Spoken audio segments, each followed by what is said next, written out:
Hey guys, it's Nihongo Johnny and welcome to my channel if you are new. My name's Johnny and I talk about all things paranormal and Japan. So if you're into that sort of stuff, definitely click subscribe, hit that thumbs up button, and hit the bell for more notifications. I put out spooky videos every Friday. And today we're going to be talking about some really creepy dolls from Japan. I think this is my 7th or 8th time recording this video. There was something weird that happened each time. The first 2 or 3 times I think it was very blurry, and then I started to get some data issues, which I've never had before. So either my camera's getting really old or something does not want me telling this story.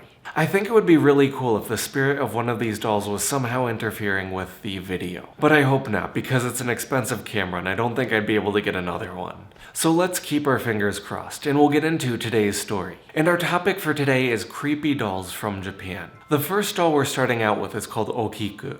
And Okiku is this doll that is said to be possessed by the spirit of a young girl. This mysterious doll has captured the curiosity of Japanese people for decades. This doll stands at about 16 inches tall. It wears a handmade kimono and has jet black eyes. Its eyes are the creepiest part to me. Whenever I see the pictures, I get really creeped out. I don't know about you guys. The strangest thing about this doll is her hair keeps growing, and it's been growing for almost a century. This doll is still around today, and it's kept in a temple that you can actually go and visit if you want to. There are many legends and theories about how this doll got possessed. The most popular one is about a boy who went on a trip to the city. He went on a business trip and bought this doll back for his sister. In Japan, whenever you travel, whether it's for work or just for fun, usually you bring back a small souvenir. This souvenir is called omiyage, and it doesn't have to be anything big. It can be a small keychain or some food or maybe a doll. And that explains why when this young man saw this doll that resembled his sister so much, he thought what a better idea than to get this for her. Of course, his little sister immediately fell in love with the doll. She brought it everywhere she went. She'd eat with the doll and sleep with the doll and sometimes even bathe with it. She loved it so much that she named it after herself, Okiku. I think the girl's original name was Kikuko, but she decided to go with a nickname. After a few months, this girl grew really sick, and because the medicine back then wasn't that great, she ended up dying. Her parents missed her very much and decided to keep the doll. The doll really reminded them of her, so they put it in the family shrine. They prayed to this doll every night and give it so much attention. Then they noticed something weird began to happen. Its once shoulder-length hair ended up growing to its back, and then eventually its knees. They thought this was just something weird with the doll, so they cut its hair back to the normal length, which was at the shoulders. Eventually the hair grew back to its knees, and they took this as a sign that their daughter was possessing the doll.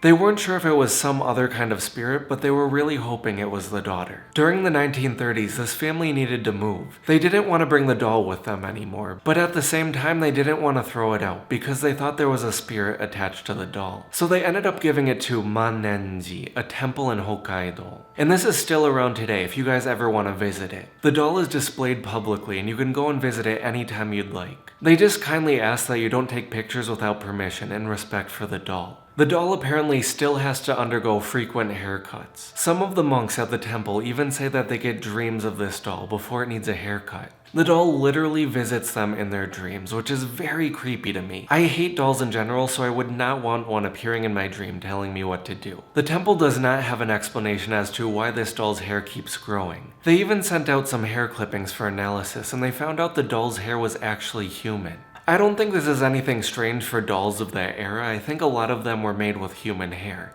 but that does make it a little bit more creepy. And just because the doll's hair is human does not necessarily mean it's gonna keep growing. Once you cut your hair, that's pretty much it. It's dead and it doesn't keep growing. So that wouldn't explain why the doll's hair grows. Even scientists till this day cannot explain what is going on with this doll. Some people even claim that if you look inside the doll's mouth, you can see teeth starting to grow. And I personally think this just might be an optical illusion. I don't think this could be real. But I'm still pretty convinced about the doll's hair. What do you guys think? Do you think there's a scientific explanation to this, or do you think it's paranormal? Let me know in the comments below, and we'll get on to our next story. This next story isn't quite as scary as it is strange. In the southern half of Japan, there's an island called Shikoku, and in Shikoku there's a village called Nagoro. The island itself is not known for having a large population to begin with, and this village's population has been declining greatly over the years. The people there have either been dying from natural causes or they have been moving out trying to find employment. So the town has become what you would call a ghost town. About a decade ago, this one woman moved back to her hometown there. She found herself very lonely and didn't have many neighbors to interact with. So what she started to do was create these big dolls, or I guess you could call them scarecrows. She'd make these lifelike sized dolls and stuff them with hay. These dolls would either represent the people dying or moving away from the village. She started off by making one of her father and then moved to each member of her family. After that, she started making more and more to replace the village's declining population. If you go there today, you can go to the local school and see these dolls taking classes. You can go to the bus stop and see these dolls waiting for the bus. And you can even go to the lake and see these dolls fishing. This woman has made over 400 life-size dolls, and they're all throughout the village. She also takes care of them on a daily basis and makes sure if anything is getting old that she replaces them. I don't think this woman is crazy by any means. I think she's very creative. And if I was in a village all alone, I think that would be a really good idea. And if you visit this village during the day, it's probably not creepy at all.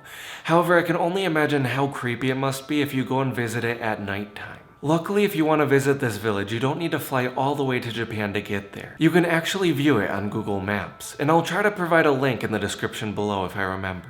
You guys will have to check this place out and tell me what you think. Do you think it's creepy or do you think it's interesting? Let me know in the comments below. And we'll get on to our final story.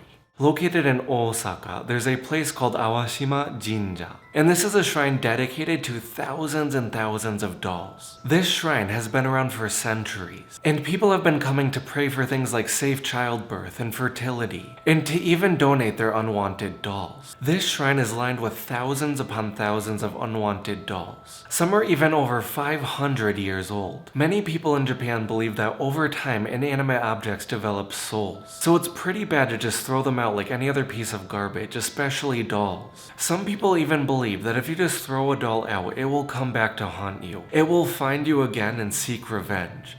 So that's why some people donate their dolls, just to make sure it's going to a safe place. Not only does this shrine have human-shaped dolls, it has animal ones as well. They have dogs and cats and monkeys, anything you can think of. They even have masks that were used in plays. And this is because a lot of people believe that when you use a mask in a play, the emotions that you feel while you're doing it are absorbed into the mask, causing it to develop a personality and a soul. So you want to put it in a place like a shrine to keep it safe when you're done with it. I don't think this shrine has anything scary or negative going on, but it does creep me out because it has tons of these dolls just staring at you. Let me know what you guys think in the comments below. As always, thank you guys so much for watching, and if you haven't already, please hit subscribe. And if you guys like this video, please don't forget to hit that thumbs up button. I put out spooky videos every Friday, and I look forward to seeing you guys next week for another spooky video.